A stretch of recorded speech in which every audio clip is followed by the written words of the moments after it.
सप्रेम साहिब बंदगी।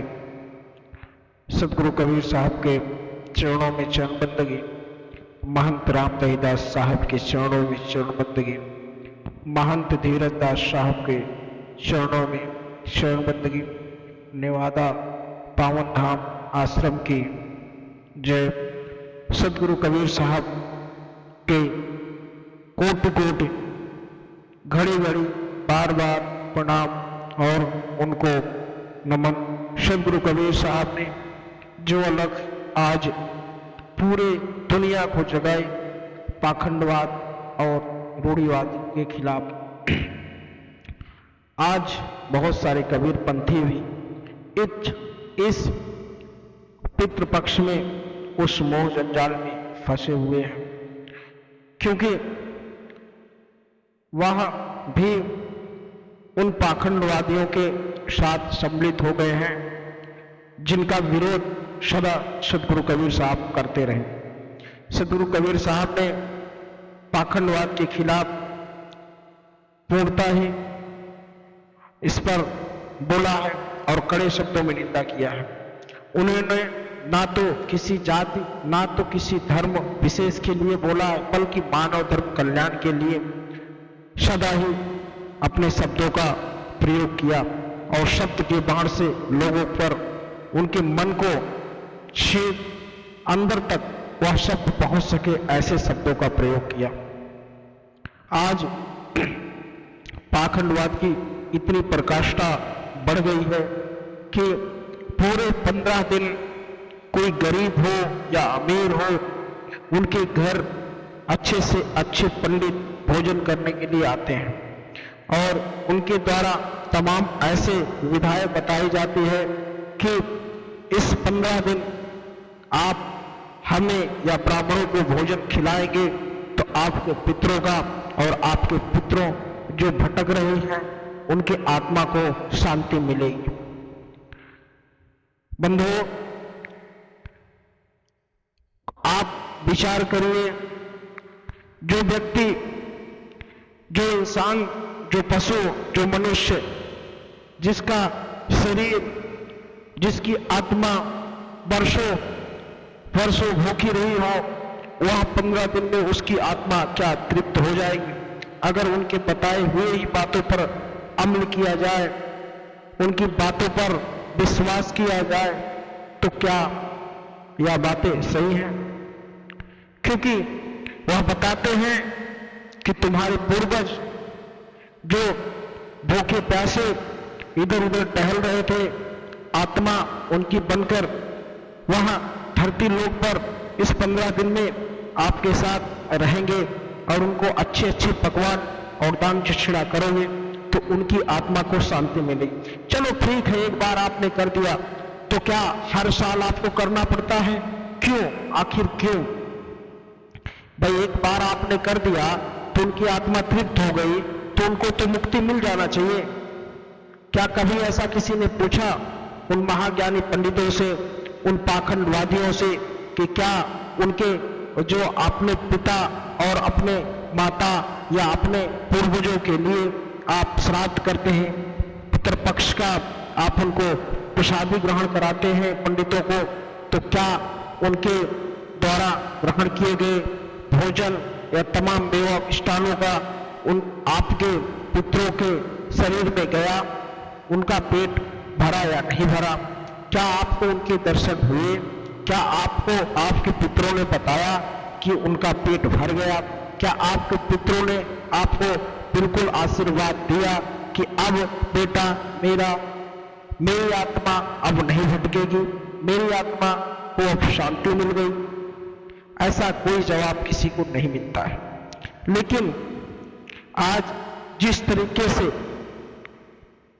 मोह माया में लोगों को फंसाकर, उनको बेवकूफ बनाकर उनसे एक धंधा चलाया जा रहा है, ये पाखंडवाद के कारण ही समाज में तमाम कुरीतियों को खत्म करने के लिए सदगुरु कबीर साहब ने इस कलयुग में अवतरित हुए और जब तक वह जीवित रहे, जब तक उन्होंने अपने शरीर को नहीं छोड़ा, तब तक उन्होंने बहुत ही बड़ा काम किया इस धरा पर और लाखों लाखों करोड़ों करोड़ों लोगों को चिताने का काम किया और बहुत हद तक पाखंडवाद का भी उन्होंने खात्मा किया।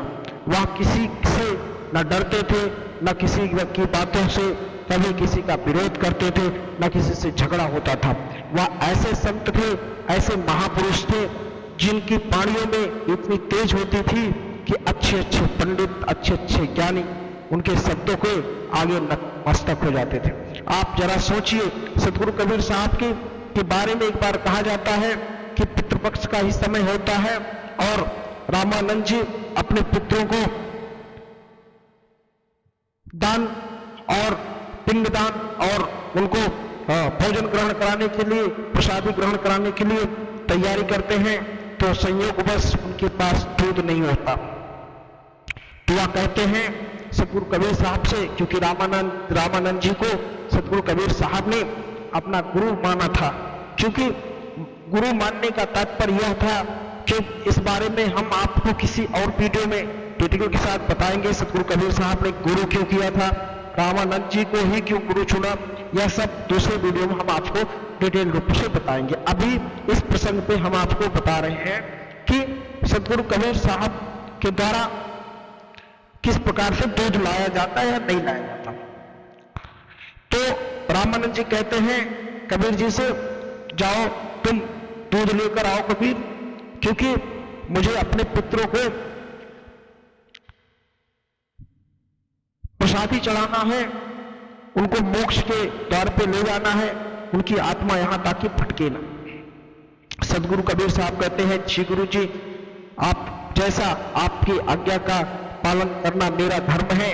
वह निकल जाते हैं और जंगल में जाते हैं। वह देखते हैं कि एक मरी हुई गाय रहती है, कुछ ही समय पहले मरी होती है, एक आध 2 घंटे या कुछ समय पहले। तो वह क्या करते हैं कि उस गाय के पास बैठ जाते हैं, थोड़ा सा घास लेकर, और बैठकर इंतजार करते हैं कि यह गाय खाएगी तो मुझे दूध देगी, तब मैं दूध लेके जाऊंगा। अब रामानंद जी घंटों घंटों समय बीत गया, दोपहर का समय बीत गया, तो भी कबीर नहीं आए।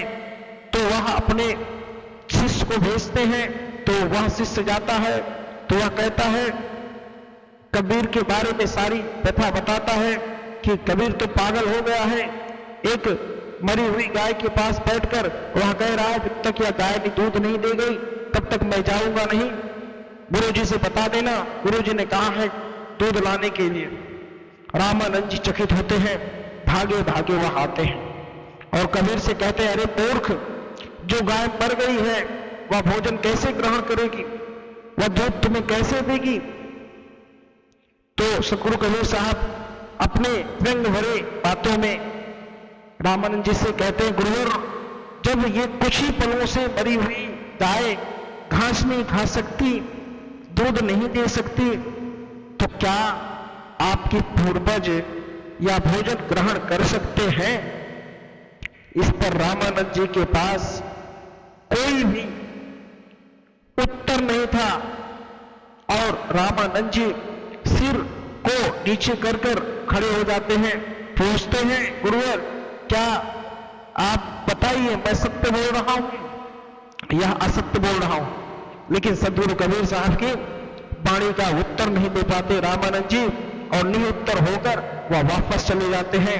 इस प्रसंग से यह मतलब समझिए, जो पूरे बनारस में महाज्ञानी रामानंद जी थे, वह वैष्णव धर्म के वह पंथ चलाते थे और वैष्णव का वो अपना एक पंथ चलाकर लोगों को धर्म के प्रचार पे लोगों को आकर्षित करते थे, वह संत नहीं बता पाया, तो यह ढोंगी पंडितों के द्वारा क्या सचमुच में सत्यता बता सकते हैं।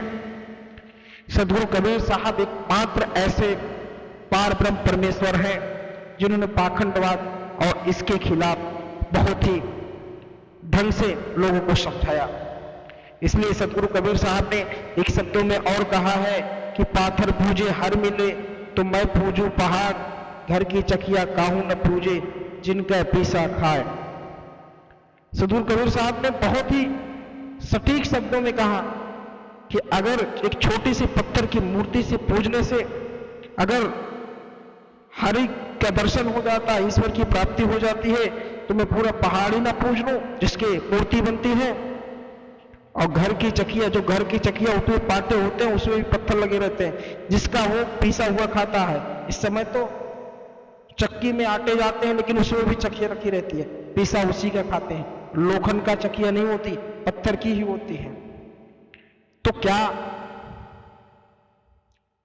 इंसान उसकी पूजा करे जिससे उसका पेट भरता है, या उस मूर्ति की पूजा करे जो ना बोलता है, ना डोलता है, ना कुछ कह सकता है? इसी प्रकार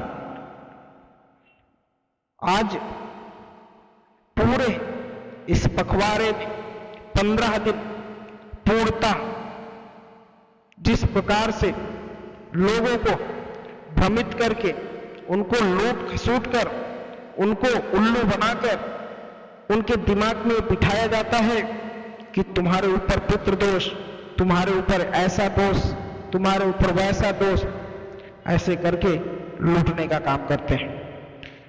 सदगुरु कबीर साहब के शब्दों को जो समझ गया वह इस भवसागर से पार हो गया।